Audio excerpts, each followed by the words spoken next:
सो hi everyone, स्वागत है आपका ई पाठशाला प्लेटफॉर्म में। एज यू नो कि आपकी बायोलॉजी लेक्चर सीरीज चल रही थी, तो आपका principle of variation and inheritance का फर्स्ट लेक्चर हो चुका था। सेकंड लेक्चर में आज हम क्या कर रहे होंगे कि आपका इनहेरिटेंस ऑफ वन जीन होता कैसे है। ठीक है, तो फर्स्ट वाले लेक्चर में हमने मेंडल्स ने क्या क्या लिया था एक्सपेरिमेंट करने के लिए और उसकी क्वालिटीज़ क्या थी कि उस एक्सपेरिमेंट में उसने मैथमेटिकली भी अपना क्या करा था, मैथमेटिकली डाटा जो था वो यूज़ कर रखा था। अब हम करेंगे इनहेरिटेंस ऑफ वन जीन कि एक जीन का इनहेरिटेंस कैसे होता है। उससे पहले आपने वेरिएशन और इनहेरिटेंस का जो डेफिनेशन थी फर्स्ट पेज पे वो आपने कर ली होगी। तो अब स्टार्ट करते हैं इनहेरिटेंस ऑफ वन जीन। तो सबसे पहले आपने 10th क्लास में डाइब्रेट क्रॉस बनाना सीखा था, तो सेम चीज़ें यहाँ पे यूज़ हो रही होंगी। सबसे पहले स्टार्ट करते हैं एनसीईआरटी से।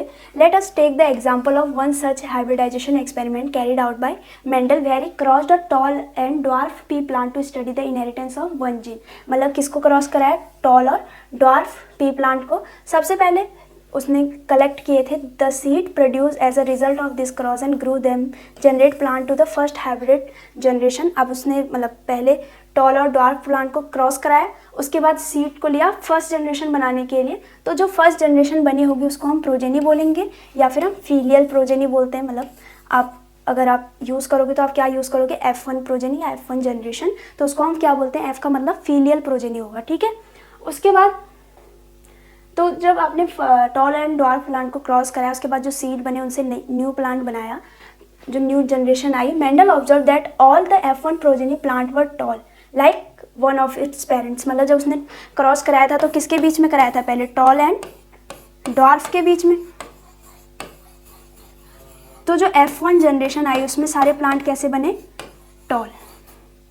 ठीक है, तो F1 में सारे प्लांट टॉल बने, वही चीज़ यहाँ पे बता रहा है। उसके बाद है he found that the F1 always resemble either one of the parents and the trait of other parent was not seen in them. इसका मतलब क्या हुआ कि हमेशा एक पेरेंट्स के ही मतलब जो कैरेक्टर मतलब ट्रेट है वो दिखने को मिल रहे हैं, पर दूसरे वाले के ट्रेट नहीं दिखने को मिल रहे। कैरेक्टर तो यहाँ पे आपका हाइट हो जाएगा, पर ट्रेट क्या हो जाएगा, टॉल एंड ड्वार्फ। उसके बाद है कि मेंडल ने अब क्या करा, Mendel then self-pollinated the tall F1 plant and his surprise found that in the filial 2 मतलब filial 2 जनरेशन में क्या हुआ, some offspring were dwarf। अगर आपने डायब्रिड क्रॉस पहले भी कर रखा है तो आपने बना रखा होगा तो आपको पता चल गया होगा कि आपका किस रेशो में ड्वार्फ और टॉल प्लांट देखने को मिलते हैं। उसके बाद है the character that was not seen in F1 generation. जो कैरेक्टर में जो ट्रेट था जो उसको F1 जनरेशन में देखने को नहीं मिला था वो F2 में मिल गया था। The proportion of plant that were dwarf were 1/4 of the F2 plant. 1/4 of the F2 plant मतलब अगर आपके पास 4 प्लांट हैं तो 3 उसमें से टॉल होंगे, 1 क्या होंगे, ड्वार्फ होंगे। Similar result were obtain with the other trait also. Other trait मतलब जो हम अभी तो हमने सिर्फ जो लिया है वो टॉल और ड्वार्फ लिया है, पर आप ग्रीन और येलो वाला भी कर सकते हो। सबसे पहले यहाँ पे जीन क्या होते हैं और एलील क्या होते हैं वो समझना है। जैसे हमने बोला कि उसने टॉल और ड्वार्फ प्लांट को क्रॉस कराया, उसके बाद F1 जनरेशन में उनको हमेशा क्या मिले, हमेशा सिर्फ एक ट्रेट मिला। उस ट्रेट को फिर जब हमने सेल्फ क्रॉसिंग कराई ना F1 जनरेशन में, तो हमें F2 जनरेशन में क्या मिले, 3 तो टॉल मिले पर एक ड्वार्फ मिला। मतलब जो आपका ट्रेट जो छुप गया था वो भी दिख गया नीचे। अब हम पढ़ते हैं जीन एंड एलील्स होते क्या हैं बेसिकली। ठीक है, सबसे पहले based on these observation Mendel propose that something was being stably pass down. मतलब कुछ ना कुछ जो था वो क्या हो रहा था, जनरेशन टू जनरेशन पास कर रहा था फ्रॉम पेरेंट टू ऑफस्प्रिंग बिना चेंज हुए। The gamete over successive generation he call these things factor. तो उन्होंने क्या नाम दिया, फैक्टर, जिन्हें आज हम क्या बोलते हैं, जीन बोलते हैं। Gene therefore are the unit of inheritance. तो यहाँ से एक MCQ क्वेश्चन बन सकता है कि बेसिक यूनिट ऑफ इनहेरिटेंस है क्या, तो आप उसको आंसर क्या लिखोगे, gene is the basic unit of inheritance. They contain the information that is required to express a particular trait in an organism. कि इस वाले ऑर्गेनिज्म में इस बार ये ट्रेट दिखाना है, वो कौन रखता है उस इंफॉर्मेशन को, जीन रखते हैं। Gene which code for a contrasting trait are known as allele. Allele क्या होते तो वो जीन ही होते, पर वो क्या करते हैं, एक पेयर ऑफ कॉन्ट्रास्टिंग ट्रेट के लिए कोड करते हैं, उसे हम एलील बोलेंगे। They are slightly different form of the same gene. मतलब सेम जीन के स्लाइटली डिफरेंट फॉर्म होते हैं, कौन, एलील। जैसे आपने टॉल का देखा होगा, टॉल में आपने क्या पढ़ रखा है, टॉल में हमेशा TT होता है, ड्वार्फ में T। तो ये क्या है, उसके एलील है। उसके बाद यहाँ पे आपको फिनोटाइप बनाना सिखा रखा है और जीनोटाइप। फिनोटाइप और जीनोटाइप क्या होता है? फिनोटाइप में हम बोलेंगे कि टॉल है या डॉर्फ है, जीनोटाइप में हम उसके एलील बना के दिखाएंगे।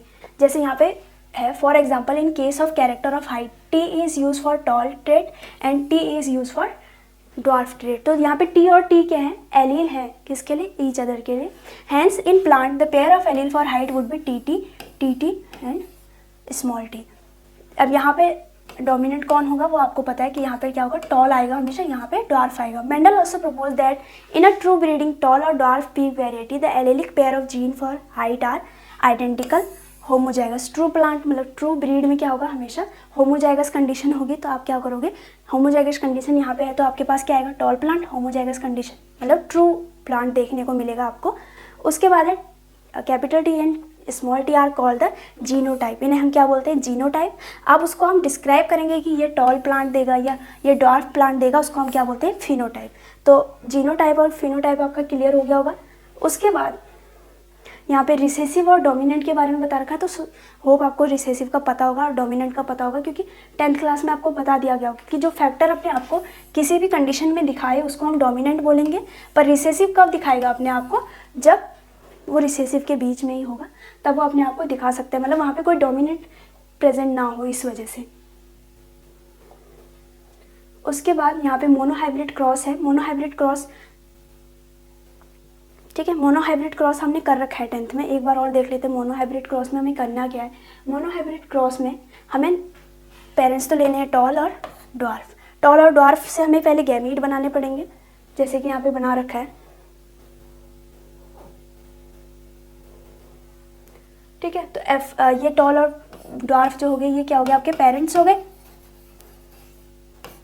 ये क्या हो गया? आपका F1 जनरेशन। F1 जनरेशन कैसे बना? पहले इस टॉल से आप इसके 2 गैमीट बना दो, टी टी, यहाँ से भी स्मॉल टी स्मॉल टी। अब इन स्मॉल टी को क्रॉस कराना होगा, इसको इसके साथ यहाँ पे, देन इसको इसके साथ, देन इसको इसके साथ, इसको इसके साथ, ठीक है। तो आपके पास क्या आ जाएंगे? 4 आपके पास मतलब F1 जनरेशन में आ जाएंगे, बट उन F1 जनरेशन के आपको दिख रहे होंगे फिनोटाइप और जीनोटाइप। तो जीनोटाइप सबका सेम है, फिनोटाइप भी सबका सेम हो जाएगा। कैसे? यहाँ पे कैपिटल टी स्मॉल टी है तो टॉल प्लांट बनेगा, capital T small T tall plant, capital T small T आपके पास टॉल प्लांट बनेगा। तो ये कौन था? आपका F1 जनरेशन। जैसे कि उसने पहले भी बता रखा था कि F1 जनरेशन में क्या होता है, सिर्फ एक पेरेंट्स के ट्रेट आपको देखने को मिलेंगे।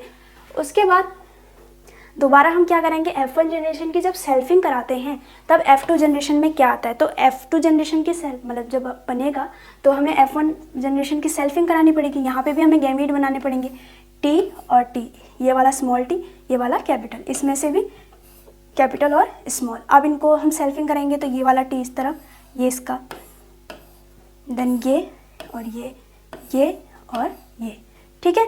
तो यहाँ पे आपको एक छोटा सा डिफरेंस दिख रहा होगा कि यहाँ पे कैपिटल टी कैपिटल है, यहाँ पे कैपिटल टी और स्मॉल टी, यहाँ पे कैपिटल टी और स्मॉल टी, यहाँ पे स्मॉल टी। अब यहाँ पे आपके पास जीनोटाइप और फिनोटाइप पे चेंज आ जाएगा। जीनोटाइप अगर आप देखो तो जीनोटाइपिंग में आपके पास कितने जीनोटाइप आ जाएंगे? एक ये रहा, एक ये रहे और एक ये रहे, तो ये कितने हो गए? 1:2:1, ठीक है। मतलब एक आपके पास जो जीनोटाइप वो कैपिटल टी कैपिटल है, 2 क्या है आपके पास? कैपिटल टी और स्मॉल टी, और एक क्या है आपके पास? Small T.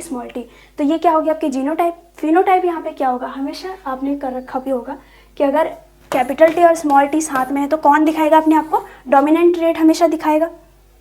तो आपका प्लांट कैसा बनेगा? टॉल। इस वाले केस में भी टॉल, इस वाले में भी, इस वाले में भी टॉल, मतलब 3 आपके पास टॉल प्लांट बनेंगे। इस वाले केस में आपका प्लांट कैसा बनेगा? ड्वार्फ बनेगा। तो 3:1। आपको ये फिनोटिपिक रेशो और जीनोटिपिक रेशो भी याद रखना है, ठीक है। उसके बाद हाँ, इस वाले स्क्वायर को क्या बोलते हैं? पिनट स्क्वायर बोलते हैं, ये याद रखना है। उसके बाद यहाँ पे आपके पास ये वाला क्वेश्चन आपको करना है कि आप जब एक टेस्ट क्रॉस करते हो तो आपको कैसे पता चलेगा कि उसका फिनोटाइप क्या था, जीनोटाइप क्या था। ये वाला क्वेश्चन आपके एनसीईआरटी में भी दिया होगा आई थिंक। तो इस वाले लेक्चर में हमने क्या करा? मोनोहाइब्रिड क्रॉस करा, और उसके अलावा जीन क्या होते हैं, एलील और जीन में बेसिक फ़र्क क्या होता है, और Mendel's inheritance of one gene कैसे होता है, ठीक है। तो नेक्स्ट चैप्टर के साथ हम इस चैप्टर को कंटिन्यू करेंगे, और जो नेक्स्ट लेक्चर आ रहा होगा उसमें हम डायहाइब्रिड क्रॉस भी स्टडी करेंगे, ठीक है।